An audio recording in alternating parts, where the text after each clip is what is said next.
नमस्कार, मैं हूं रवि अवस्थी और नॉकआउट में आज हम आपको बताने जा रहे हैं कि कैसे ट्रंप को कहना पड़ा है कि वो 1000 मिसाइलों से ईरान पर हमले को तैयार हैं, क्योंकि उनको यकीन हो चुका है कि ईरान उनकी हत्या की कोशिश करने में कोई कसर नहीं छोड़ेगा। ये हैरान करने वाली जो खबरें हैं वो पिछले 24 घंटे के अंदर बड़ी तेज़ी से डेवलप हुई हैं। और आपको बता दूं, इस वक्त की जो 3 बड़ी खबरें हैं जिससे पूरी सनसनी फैली हुई है, उसको आप सबसे पहले जान लीजिए। मेरे सीधे हाथ की तरफ मैंने क्या लिखा है कि अमेरिका का दावा ईरान के पारचीन में परमाणु जाल, और मेरे बाईं तरफ जो लिखा है उसमें मैंने क्या लिखा है कि ट्रंप की हत्या का प्लान, 1000 मिसाइलों का टारगेट तेहरान। ये पूरी जो खिचड़ी पकी है युद्ध के बीच में, उससे साफ पता चलता है कि इस वक्त ट्रंप अपने आप को नॉकआउट समझ रहे हैं, यानी कि चारों खाने चित समझ रहे हैं। उनको समझ में नहीं आ रहा है कि आखिर जिस तेहरान को, जिस ईरान को इन्होंने इतना तबाह किया है, इतनी बुरी तरीके से उस पर हमले किए हैं, उसके बावजूद आज ऐसा कैसे संभव है कि ट्रंप की हत्या का प्लान बना चुका है ईरान। इसके अलावा ऐसा कैसे संभव है कि ईरान डंके की चोट पर अब अपना परमाणु बटन दबाने की तैयारी में कर चुका है। और दावे तो यहाँ तक किए जा रहे हैं कि जो पारचीन है, जो एक पहाड़ी इलाका है और जो तेहरान से सिर्फ 30 किलोमीटर दूर है, वहाँ पर खुद सैटेलाइट की तस्वीरें अमेरिकन मीडिया ने जारी की हैं। और आप यहाँ पर देखेंगे कि मैंने वो सारी फोटोज़ भी लगाई हैं, वो खबरें भी लगाई हैं जो इस वक्त इंटरनेशनल मीडिया में गदर मचाए हुए हैं। और गदर इसलिए भी मचाए हुए हैं कि इसमें एक CNN की एक्सक्लूसिव सैटेलाइट की तस्वीरें जारी की गई हैं और जिसमें दावा किया गया है कि ये ईरान के पारचीन इलाके की ये तस्वीरें हैं। और यहाँ पर कुछ ऐसी एक्टिविटीज़ दिखाई दी हैं, परमाणु जो कार्यक्रम है उसका कुछ ऐसे इनपुट और खुफिया कहते हैं ना तस्वीरें सामने आई हैं, जिससे साफ पता चलता है कि ईरान अपना परमाणु दिमाग ऑन करने जा रहा है। मैं मतलब इसको ऐसे नहीं बोल रहा हूँ कि परमाणु दिमाग, एक्चुअली में क्या है कि जो पारचीन का इलाका है ये एक तरीके से ईरान का परमाणु ट्रिगर बोला जा रहा है। जबकि यहाँ से लगभग 215 किलोमीटर दूर जो नतांज उनका परमाणु अड्डा है, वहाँ पे दावा किया जा रहा है कि इस परमाणु बटन को दबाने से पहले जो भयानक विस्फोट अलग अलग तरीके के यूज़ किए जाते हैं परमाणु धमाका करने के लिए, उसकी भी टेस्टिंग पूरी हो चुकी है। और इसका खुफिया दावा खुद IAEA जो इंटरनेशनल परमाणु एजेंसी है, उसने खुद दावा किया है। और वहाँ की जो अंडर सेक्रेटरी हैं, उनका नाम है रोज मैरी डिकार्लो, उन्होंने बिल्कुल बोला है कि मैं अपना जो उनका एक केस नंबर होता है 2231 में बिल्कुल क्लियर कट बोला है कि हम बता नहीं सकते कि फरवरी के बाद से ईरान ने अपना परमाणु प्रोग्राम कहां तक पहुंचा दिया है। हमको नहीं पता है कि सेंट्रीफ्यूज के मामले में ईरान कितना बेहतर हुआ है या उसके कितने चीज़ें उसकी बर्बाद हुई हैं। हमको नहीं पता है कि ईरान के पास 440 kg से ज़्यादा संवर्धित यूरेनियम है या नहीं। कुल मिलाकर जो मोसाद की और अमेरिकन खुफिया रिपोर्ट्स अब सामने आई हैं, जिसने पेंटागन से लेकर और तेल अवीव में जो हेडक्वार्टर्स हैं इजरायली सेना के, उनको पूरा हिला के रख दिया है। उसके पीछे की सबसे बड़ी वजह यह है कि दावा किया जा रहा है कि ईरान ने इस सीज फायर की आड़ में जो नाटक किया है, उसके पीछे का सबसे बड़ा मकसद था कि किसी भी कीमत पर जो 60% संवर्धित यूरेनियम जो उसका 440 kg है, उसको 90% में कैसा बदला जाए। और दावा किया जा रहा है कि शायद ईरान ने वो जो अचीवमेंट थी या वो जो दौर था वो हासिल कर लिया है और ईरान शायद परमाणु बम बनाने के बेहद करीब है। और इसीलिए अचानक ईरान के अंदर से जो खबरें आ रही हैं और जो तेवर आ रहे हैं वो हैरान करने वाले हैं। इस खबर का पूरा डिटेल बताएंगे, लेकिन पहले 3 खबरें आप अच्छे से समझ लीजिए।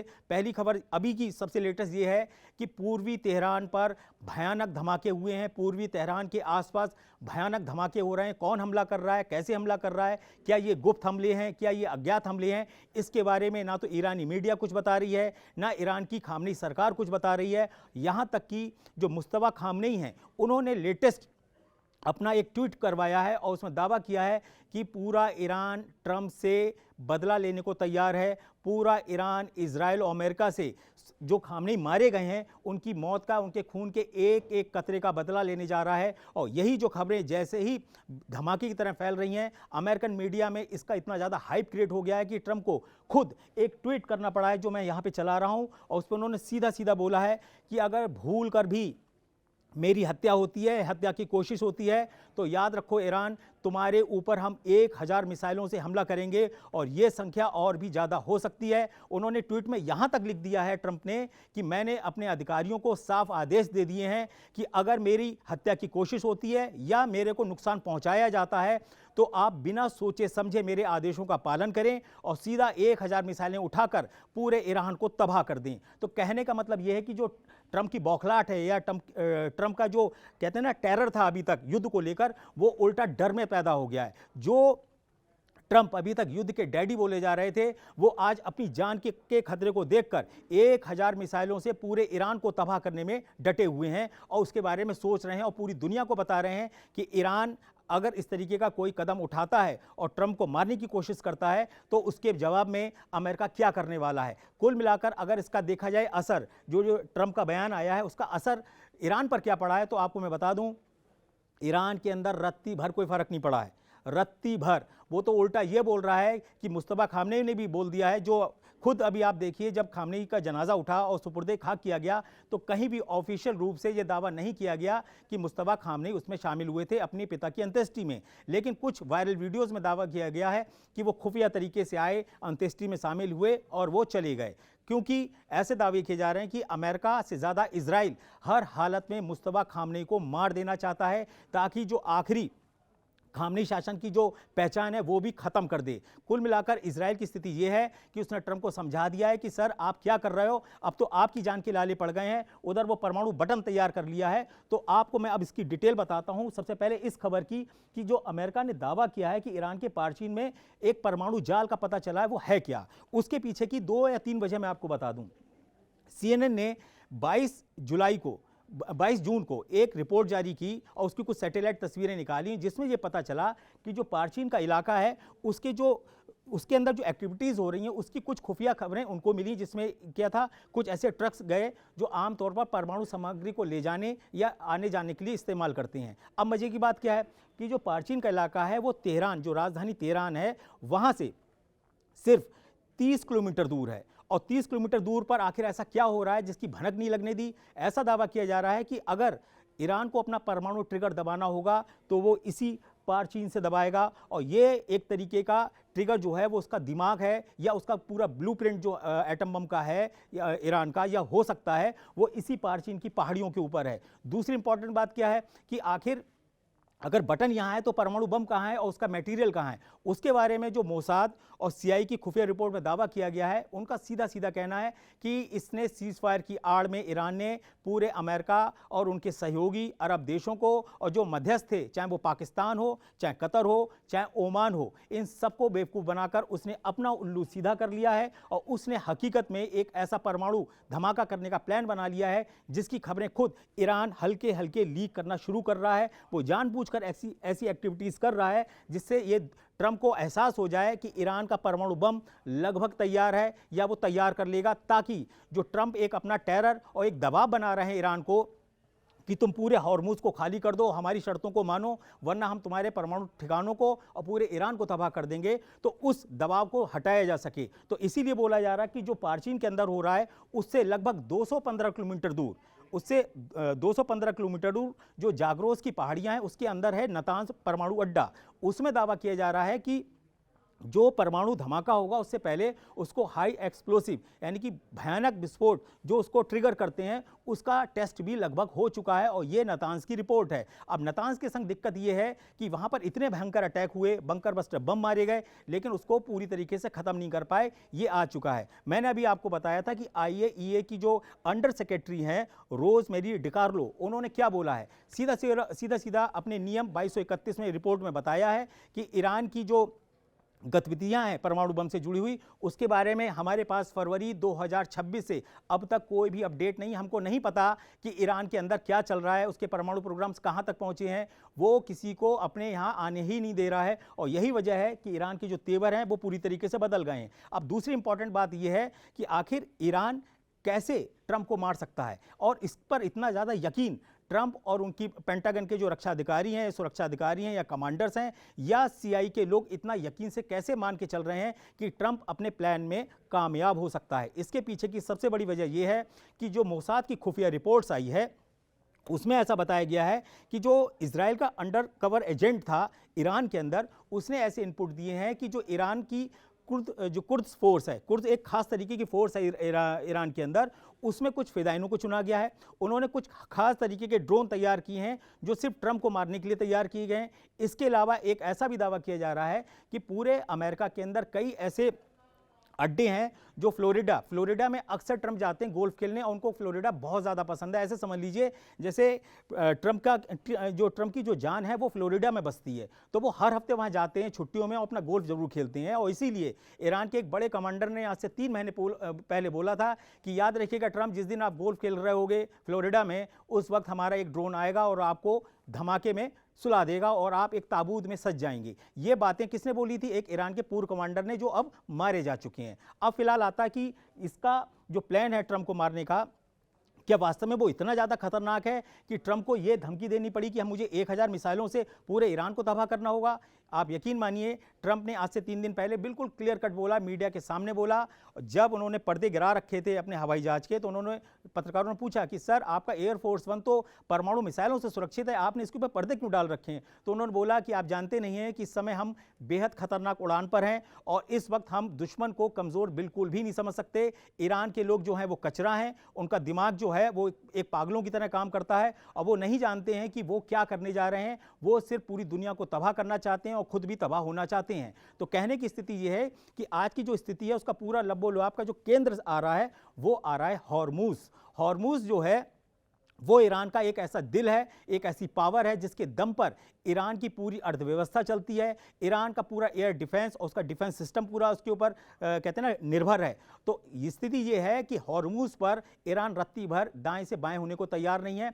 उसने सीधा बोल दिया है कि जो हॉर्मुज़ का इलाका लगभग 167 किलोमीटर का है, जिसमें से लगभग 33 किलोमीटर का इलाका वो है जहां से जहाज गुजरते हैं पूरी दुनिया भर के, और जहां से 20 से लेके 30% तक जो तेल और व्यापारिक जहाज हैं वो वहां से गुजरते हैं। इसका सीधा से बोलना है कि जो 33 किलोमीटर का इलाका है और जिसमें मैंने आने और जाने के लिए जो 3-3 किलोमीटर के रूट बनाए हैं, 3 आने के और 3 जाने के, और इसके अलावा 3 किलोमीटर का एक बफर जोन, उसके अलावा कहीं से भी जहाज नहीं निकलेंगे। दुनिया का कोई भी जहाज इसके अलावा कहीं से नहीं निकलेगा। और जैसे ही इसकी कोशिश होती है, ईरान धड़ाधड़ अटैक कर देता है अपने ड्रोन और मिसाइलों से। और यही 7 जुलाई को हुआ था, जब ईरान ने अचानक कतर की तरफ जो गैस लेके जा रहे थे, तेल लेके जा रहे थे, ऐसे 3 जो व्यापारिक जहाज थे उन पर हमला किया, जिसके बाद बुरी तरीके से ट्रंप तिलमिला गए। उसके बाद उन्होंने 170 ठिकानों पर ईरान पर हमला किया। बदले में ईरान ने भी लगभग 85 ठिकानों पर हमला किया, जिसमें बहरीन, जॉर्डन, कुवैत,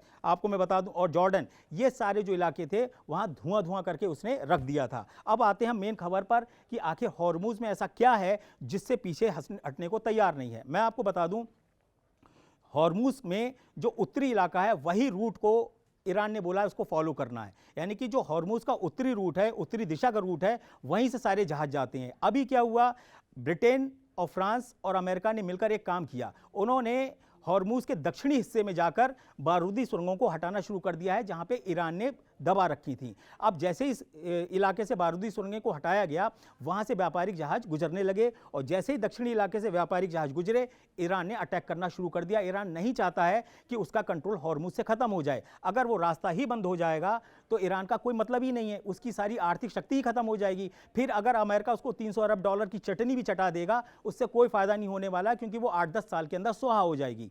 ईरान नहीं चाहता कि उसके पूरे जीवन भर की कमाई हॉर्मुज़ से खत्म हो जाए, और इसीलिए वो डटा हुआ है कि उत्तरी रूट, जो हॉर्मुज़ का उत्तरी रूट है, वहां से कोई भी दाएं बाएं नहीं जाएगा। यही पतली गली है, यही चौड़ी गली है, जिसको भी आना है इसी रूट से जाना है। कोई चौथी या 5वीं या 6ठी गली नहीं बनेगी। और इसकी पूरी कोशिश जो ओमान से सटे हॉर्मुज़ के दक्षिणी इलाके में हो रही है, वहां पर आके ईरान अटैक कर रहा है, और इसी बात से भन्नाए हुए हैं। आपको बता दें, जब मैं इस वक्त आपसे बात कर रहा हूं, इस वक्त ओमान में मध्यस्थों के थ्रू अब्बास अगारची जो विदेश मंत्री हैं ईरान के, उनकी जो बात है वो ईरान के कुछ अधिकारियों से इनडायरेक्ट हो रही है। इनडायरेक्ट का मतलब ये है कि पहले वो अपनी कोई बात बोलते हैं तो ओमान के अधिकारी उसको सुनते हैं, उसके बाद जाके अमेरिकी अधिकारियों को बताते हैं, अमेरिकी अधिकारी वापस ओमान के अधिकारी को बताते हैं, वो वापस ईरान के विदेश मंत्री अब्बास अगारची को बताते हैं। लेकिन अभी तक का जो इनपुट आया है मीटिंग का, उसमें बिल्कुल क्लियर कट है कि भैया ईरान ने सीधा बोल दिया है कि हॉर्मुज़ भूल जाओ, आप हॉर्मुज पूरी तरीके से हमारे कंट्रोल में रहेगा।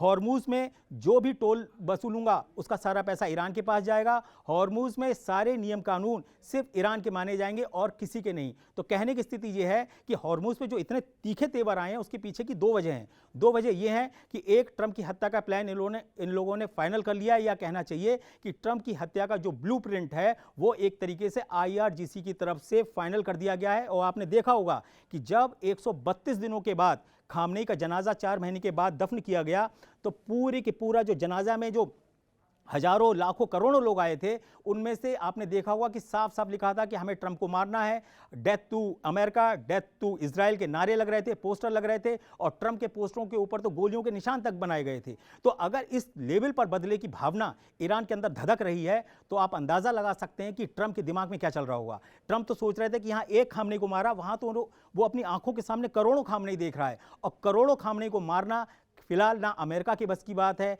ना इजराइल के बस की बात है। कहने की स्थिति यह है कि ईरान ने अपनी जो तैयारियां हैं उसके पत्ते खोलना शुरू कर दिए हैं। उसको यह लग रहा था कि मैं किसी भी तरीके से अपने सुप्रीम लीडर अली खामनेई को दफन कर दूं सुकून से। वो दफन कब्र में चले गए हैं, अब ये क्या कर रहे हैं, अपने पत्ते खोल रहे हैं। और इसीलिए परमाणु तैयारी हो या फिर ट्रंप को मारने का प्लान हो, ये जो सारी खबरें आ रही हैं ये पूरी की पूरी एक स्ट्रेटजी है ईरान की तरफ से, ऐसे वॉर एक्सपर्ट्स कह रहे हैं। लेकिन वॉर एक्सपर्ट्स इस बारे में एक बात और कह रहे हैं, वो दो टूक बोल रहे हैं कि आप मान के चलिए कि इस बार अमेरिका और ईरान की जो भीषण जंग होगी, भीषण जंग का मतलब यह है कि इस बार वास्तव में या तो जो ईरान है उसको बुरी तरीके से तबाह कर देंगे, और या फिर कोई ऐसा गुप्त हथियार ईरान सामने जरूर लेके आएगा जिसका बटन पारचीन की पहाड़ियों में है, और जिसके बारे में बोला जा रहा है कि यहाँ पूरे इलाके में परमाणु जाल बिछा हुआ है। कुल मिलाकर 90% के करीब ईरान की परमाणु तैयारियां पूरी हो चुकी हैं। ऐसा मोसाद और CIA की खुफिया रिपोर्ट में इनपुट पेंटागन को दे दिए गए हैं, नेतन्याहू को बता दिया गया है। ट्रंप और नेतन्याहू की कई घंटे की बता रहे हैं कि अलग अलग टुकड़ों में लगभग 2 से 3 घंटे बात हुई है कि भाई कैसे क्या करें, अब इससे कैसे निपटें। तो वहाँ पे नेतन्याहू ने बोला है, पेंटागन के कुछ अधिकारियों ने नाम ना बताने की शर्त पे बोला है कि नेतन्याहू ने बोला कि आप मुझे डांटते रहे, मुझसे बोलते रहे कि बीबी तुम चुपचाप बैठी रहो। आपको बता दें कि जो ट्रंप हैं वो नेतन्याहू को के निकनेम बीबी के नाम से पुकारते हैं। उन्होंने बोला कि आप मुझे डांटते रहे, आपने मुझे ईरान पर हमला नहीं करने दिया। आपको मैंने कितना समझाया कि ईरान से वार्ता नहीं होगी, उसका एक हिडन एजेंडा था, वो अब परमाणु बम बनाने के करीब पहुंच चुका है। हो सकता है कि 24 से 48 घंटे के अंदर कोई एक बड़ी परमाणु जानकारी सीधे सीधे ईरान की तरफ से आ जाए, और उसके बाद क्या होगा। सवाल यह है कि अगर उसने दावा कर दिया कि मेरे पास परमाणु मिसाइलें हैं, हथियार हैं, उसके बाद ट्रंप करेंगे क्या? फिर तो उनके हाथ से हॉर्मुज भी गया, फिर वो इजराइल को कैसे बचाएंगे? फिर वो कैसे तय करेंगे कि मैं पूरे सऊदी अरब को, वो पूरे खाड़ी को, अरब देशों को कंट्रोल करूं? वो कैसे तय करेंगे कि ईरान को कैसे मारना है, कैसे पीटना है? क्योंकि अगर परमाणु हथियार उसके पास 8-10 भी आ गए, जैसा कि दावा किया जा रहा है कि उसके पास जो 440 kg का संवर्धित यूरेनियम है, उससे 8 से 10 परमाणु बम वो आसानी से बना सकता है। अगर ऐसी स्थिति हुई तो आप ये मान के चलिए कि ईरान जो है वो उंगलियों पे नचा देगा ट्रंप को। अभी तक जो ट्रंप थे ना, वो टैरिफ पे पूरी दुनिया को उंगलियों पे नचा रहे थे, जिसके मन आया उसके ऊपर टैरिफ लगा दिया, जहां से चाहे वसूल लिया। वेनेजुएला को उठा के पटक दिया, उसके राष्ट्रपति को उठा के अमेरिका में फेंक दिया। ये जो सपने थे, ये जो उनकी दादागिरी थी, उसका मुझे लग रहा अंत होने का वक्त आ गया है। और मैं आपसे जरूर चाहूंगा कि इस पर अपनी टिप्पणियां जरूर करिए, और आप ये यकीन मानिए कि ये जो खबरें हैं ये पूरे वेस्टर्न वर्ल्ड में, पूरे पश्चिमी मीडिया में छाई हुई हैं। अरब मीडिया में आपको बता दें, अल जजीरा, CNN पश्चिमी मीडिया में बता दें, एसोसिएट प्रेस, रॉयटर्स, ये सारे के सारे लोग इन खबरों को कवर कर रहे हैं कि 1000 मिसाइलें मारने को तैयार हैं। ये सारे के सारे लोग कवर कर रहे हैं कि पारचीन की पहाड़ियों के अंदर ईरान का परमाणु दिमाग एक्टिव हो चुका है। अगर ये सब कुछ सही है तो आप ये मान के चलिए ये युद्ध बेहद विनाशक होने वाला है, और हो सकता है कि फिर ट्रंप को 1000 मिसाइलें भी कम पड़ जाएं ईरान को कंट्रोल करने में। क्योंकि अगर एक भी परमाणु मिसाइल फट गई और सही जगह फट गई तो आप मान के चलिए कि ये दूसरा हिरोशिमा नागासाकी हो सकता है पश्चिमी एशिया में। वो देश कौन सा हो सकता है, क्या वो इजराइल होगा या कतर होगा या सऊदी अरब होगा, किसी को नहीं पता। लेकिन इतना मान के चलिए कि ईरान के पास खोने को कुछ नहीं बचा है। उसके पास सिर्फ एक ही मकसद बचा है कि मुझे अपने जनरल सुलेमानी का बदला लेना है, मुझे अपने सुप्रीम लीडर अली खामनेई की मौत का बदला लेना है। उनके खून के कतरे का एक एक हिसाब ट्रंप से लेना, यही जो भावना ईरान की है वो अब वॉशिंगटन को हिला रही है, वो तेल अवीव को चकरा रही है। अब समझना आपके ऊपर है कि आप इसके ऊपर अपनी टिप्पणियां कैसे करते हैं। अगर आपको मेरे ये इनपुट ठीक लगे हैं तो इसके ऊपर अपनी टिप्पणियां जरूर करिए और आप अंदाजा लगाइए कि ईरान वास्तव में क्या आग से खेल रहा है, या वो बहुत बड़ा बेवकूफ़ है, या फिर वो वास्तव में एक बहुत ही माहिर स्ट्रेटेजी के तहत अब अपने पत्ते खोल रहा है। जो भी टिप्पणियां हो इस पर जरूर करिएगा। और नॉकआउट में अभी मैं विराम लेता हूं। मुझे पूरी उम्मीद है कि 24 से 48 घंटे के अंदर जो भी बड़ा डेवलपमेंट होगा वो मैं आपको बताऊंगा। फिलहाल पूर्वी तेहरान में धमाके शुरू हो गए हैं। ये गुप्त हमले हैं या सटीक हमले हैं, इसका भी जानकारी बहुत जल्द मिल जाएगी। तब तक के लिए जय हिंद।